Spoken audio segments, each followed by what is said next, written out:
সবাইকে রমাদান মোবারক। দেখতে দেখতে চলে আসলো রমজান, আর রমজান মাসের প্রথম ইফতার আলহামদুলিল্লাহ। এবং ইফতারে কি কি খেলাম, কি কি করলাম এবং কি কি কাজ করেছি, এটা নিয়ে থাকছে আজকের ভিডিওটা।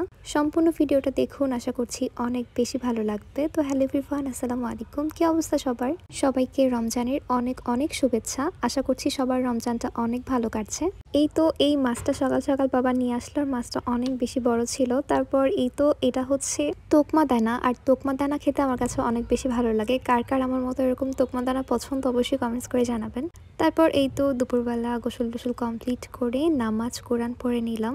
আর রমজান মাসে সারাদিন রোজা রাখার পর না এরকম আল্লাহ তাআলার ইবাদত করতে অনেক বেশি ভালো লাগে। মনে হয় যে অন্যরকম একটা রিফ্রেশ লাগে। সবাই আমার জন্য দোয়া করবেন যাতে আল্লাহ বাঁচিয়ে রাখলে পুরো মাসের 30টা রোজা রাখতে পারি এবং আল্লাহ তাআলার ইবাদত করতে পারি বেশি বেশি। তারপর রান্নাঘরে গিয়ে দেখছি আম্মু ইফতারির জন্য সবকিছু রেডি করছে।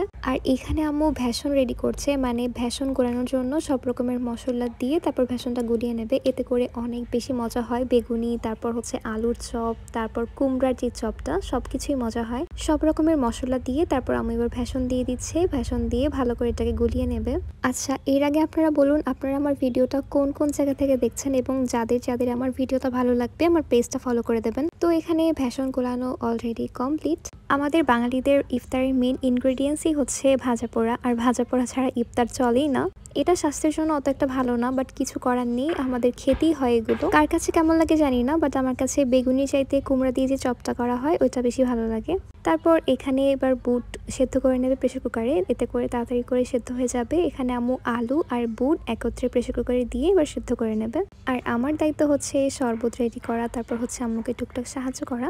বাট আজকে আমি আম্মুকে বলেছি আমি আজকে সব ভাজা পোড়া আইটেম করব, মানে আমি সবকিছু ভাজবো আজকে। তারপর এই তো এখানে চলে আসলাম শরবত বানানোর জন্য। আর আজকে এই 2 রকমের শরবত বানানো হবে, কারণ ঘরে মানুষ একদমই কম। বাবাও বাসায় নেই, আমি, আমার কাজিন আর আমার আম্মু ছিলাম বাসায়, তাই একটু মানে অল্প অল্প করে বানাচ্ছিলাম সবকিছু।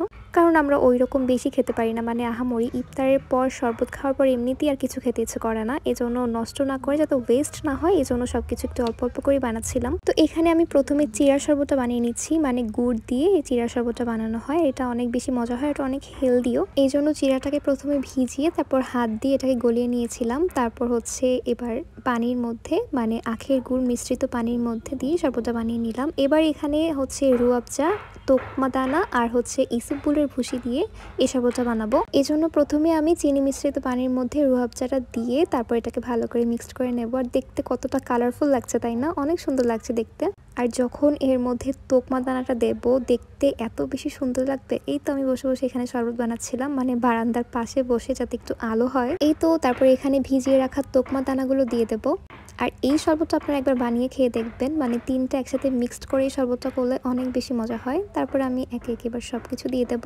দেখুন রুয়াবজার মধ্যে তোকমা দানাটা দেওয়ার পর কত বেশি সুন্দর লাগছে তাই না? তারপর আমি গিয়ে এখানে একটু পেঁপে কেটে নিলাম, কারণ পেঁপেটা খেলে শরীরটা অনেক বেশি ভালো থাকবে, হেলদি থাকবে, তাই এখানে পেঁপে কেটে নিলাম। আর পেঁপে ছাড়া তো ইফতার একদমই জমে না। এবার আমি চলে আসলাম এগুলো ভাজার জন্য, তাই আম্মু সব কিছুই আমার পাশে রেডি করে রেখেছিল, আমি শুধু এখন দাঁড়িয়ে দাঁড়িয়ে ভেজে নেব।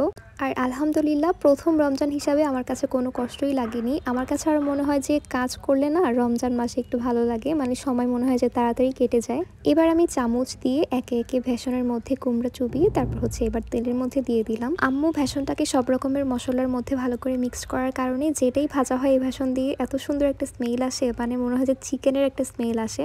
আর আমি এখানে হচ্ছে কুমড়ার যে চপগুলো এটাকে একদম ব্রাউন করে ভেজে নেব, একদম ক্রিস্পি থাকবে।